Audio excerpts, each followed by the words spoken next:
This piece of equipment is known as the gas range. There are 10 burners on here. Each one is controlled by its own heating element. To turn on the burners, very simply take the knobs that are in the front here, turn them in a counterclockwise position, and the burner should ignite. If you notice this flame, it is a predominantly blue flame with a slight amount of orange tint to it. When you're using the stove, you want to make sure that this is the flame that you get. If you have too much orange in your flame, that means it's getting too much oxygen, and you will start to see a buildup of black soot on the bottom of your pots and your pans, which then can transfer to your uniform, and it does deteriorate the condition of the pan. Notice how I put my pans on there. I do not leave the handle sticking out towards the front. I always take and turn them to the side. That way when you are walking by, you do not accidentally hit them and knock them off. Our pots and pans, some of them here have these rubber handles on them, which are nice. They do not get hot. But you still want to be in a good practice of any time you are removing something from the gas range, to use a towel to pick them up. You don't want to take the chance of the items getting hot and you not knowing it, and then you burn your hand. Without your hand in the kitchen, you're not going to be able to get a lot done, and your production is going to deteriorate. The stove itself, or the gas range itself, any of the stainless steel products we're going to clean with a mild soapy detergent and a rag or a metal scrubby if necessary. The cook surface itself, very rarely will it need scrubbed out. Most of the stuff that may spill or may fall in there will burn out. If you do drop something in the burner, you do want to remove it. These grates on top do lift up, and then you can remove the soil from inside of it. There are ovens on the bottom of these that we do not use. They are a conventional oven, meaning that they do not have a fan in, cooks in a very irregular heat pattern, and your product will cook very irregularly, which we do not like. This particular range also does have on the top of it what is called a salamander unit, which is a miniature version of a broiler. Two knobs here on the front that will turn the salamander on, and it is mainly used for browning purposes of food. Has a tray that will pull out. Later on we'll talk about the use of a broiler, which we do have, so our salamander does not get a lot of use. If you happen to spill something into the stove, a liquid or a sauce of some kind, there are drip pans down below the stove that will need to be cleaned out on a regular basis. Again, to turn the burners on, you would just turn the knob counterclockwise. If in an instance when that burner would not come on, as you can see here, we do have the long stick lighters that you could insert into the burner and turn it on that way. Do not light anything, paper towel, piece of paper, anything like that, and transport it around the kitchen. It does cause a concern for a fire hazard. This is the first gas range that we have. We do have another version, which I'm going to take you over to the other side and show you that one as well. Basically works the same way, a little bit newer model. This one does not have standing pilot lights, so if you come in the morning and these knobs, as I'm going to show you here,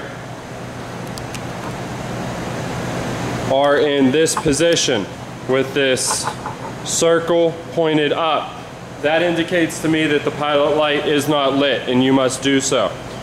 Very simply, to light the pilot light, I'm going to press in the knob and turn it to this spark icon. Okay, that tells me that I am now ready to light the pilot light.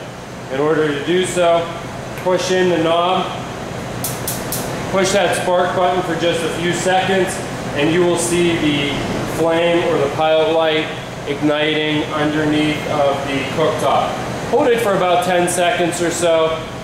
Give it a nice slow count. That way you ensure that the pilot light stays lit. If I release that button and the pilot light goes out, which you can see the pilot light is still on right here, you would, if it would happen to go out, you would have to do that process over again. Okay, now I am ready to light the burner. Very simply now, take this knob, very easily, turn it, and that burner will ignite. Do not try to force these knobs. They are a relatively cheap product. They break easily, so you want to be careful with them, making sure that you're not forcing them or jamming them. On the bottom of this stove or this range, there are ovens, just like on the other side. These ones are a little bit more user-friendly. They have a fan in the back, meaning they are a convection oven.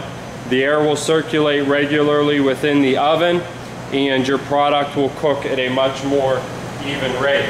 In order to turn the oven itself on, again, if the circle here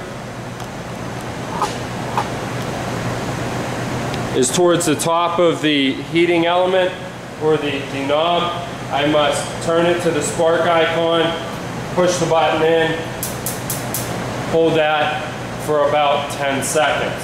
You're not actually going to see a flame turn on within the oven, but you would be able to hear it fire up once I turn the power on or the pilot light on. Again, hold it for about 10 seconds, release it, and then over on the other side of the stove, okay, off to the right there, there is a set of controls. One says cook. When it's in the middle position, it says off, and at the bottom is cool down. In order to make the convection part of this oven operational, I have to turn or push the button that says cook. Now once I shut the door to the oven, and I will demonstrate this for you. Once I shut the door to the oven, I can then turn the temperature on and the oven will begin to preheat, and you can hear that fan blowing.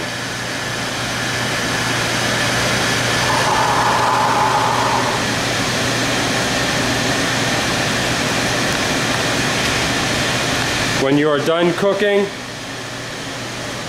you can either turn the knob to off or the button or to cool down, okay, and it will cool the oven down once I turn the heat off. Again, the stainless steel parts of this gas range need to be cleaned with a mild detergent, a scrubby if necessary. The cook surface to it, or the burner units, again, if you spill something in them, please get it out. There are drip pans in the bottom of this range as well that will need to be cleaned on a regular basis.